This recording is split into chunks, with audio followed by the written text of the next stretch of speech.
São 7h30, conosco já, Diego Amorim. Alô, Diego.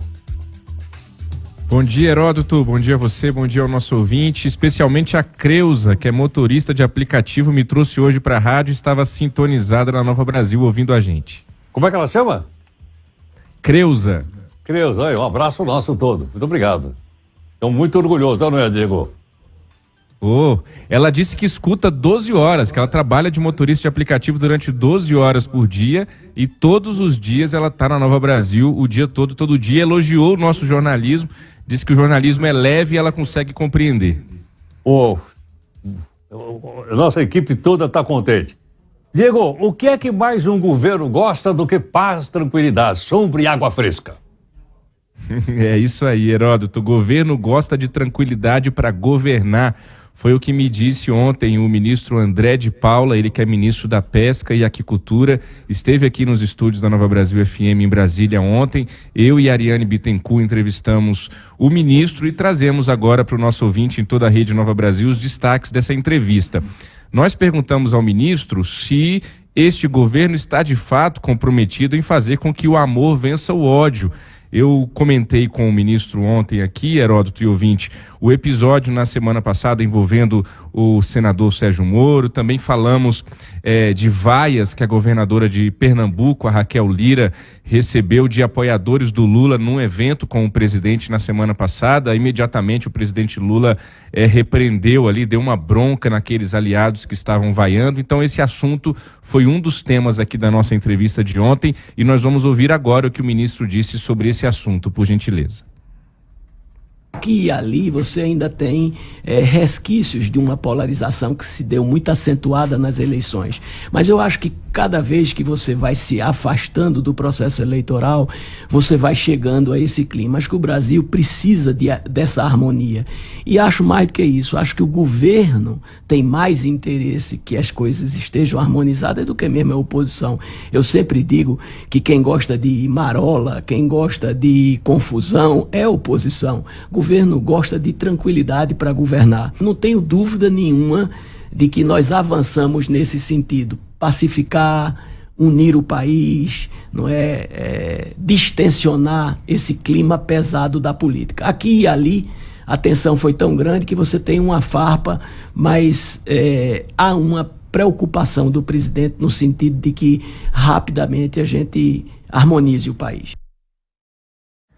A Ariane Bittencourt perguntou ao ministro qual balanço que ele fazia desses primeiros 3 meses do governo Lula. Citamos alguns entraves aqui ainda neste início de governo, considerado ainda início de governo, mas o ministro enalteceu a questão dos programas sociais que estão sendo retomados com força pelo presidente Lula. Vamos ouvi-lo.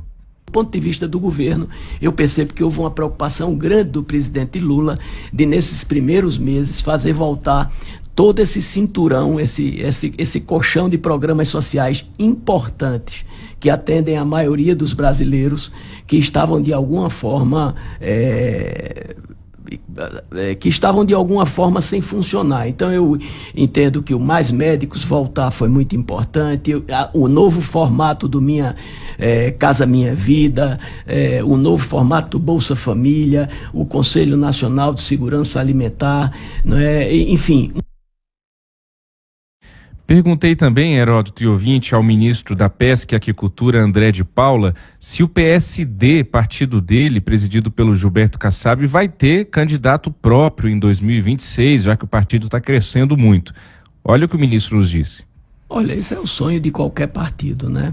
Há quem diga, e eu subscrevo, que time que não joga não tem torcida.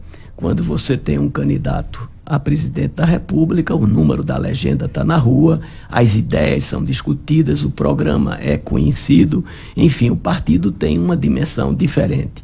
O que nós vimos nas últimas eleições foi uma polarização que, de alguma forma, espremeu essas pretensões, não apenas do PSD, mas de vários outros partidos que tinham a mesma e legítima pretensão.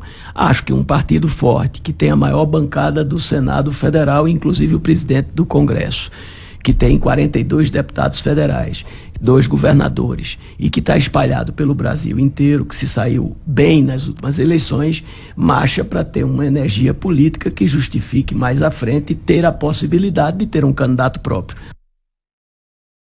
Lembrando que o PSD ensaiou no ano passado ter uma candidatura própria, o presidente do Congresso, Rodrigo Pacheco, se colocou como presidenciável, mas a questão não avançou e o partido de Gilberto Kassab acabou liberando todo mundo para apoiar quem quisesse aí, Lula, Bolsonaro ou algum outro candidato. Heródoto, antes de voltar para você, eu queria ler aqui 2 mensagens que eu recebi de ontem para hoje sobre o assunto que nós tratamos ontem aqui, que foi a questão dos mandatos para ministros do Supremo Tribunal Federal. Isso mostra como o nosso jornal está repercutindo. A ex-senadora Ana Amélia, do Rio Grande do Sul, mandou para mim o seguinte: Diego, sobre o mandato de ministro do STF que você falou hoje na rádio, fui relatora na CCJ de 12 emendas constitucionais tratando da redução do tempo de mandato dos ministros.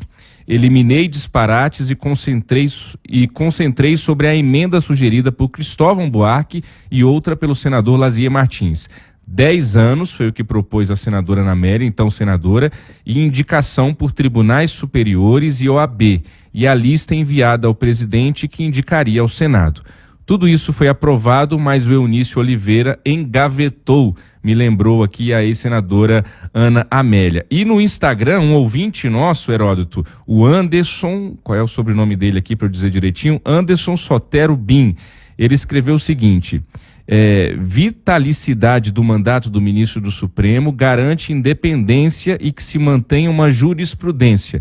Talvez por isso o velho Rui Barbosa tenha copiado o modelo americano de corte. Tá aí 2 opiniões sobre esse assunto polêmico que a gente trouxe ontem, Heródoto. Ok, vamos acompanhar. Diego, tchau, até mais.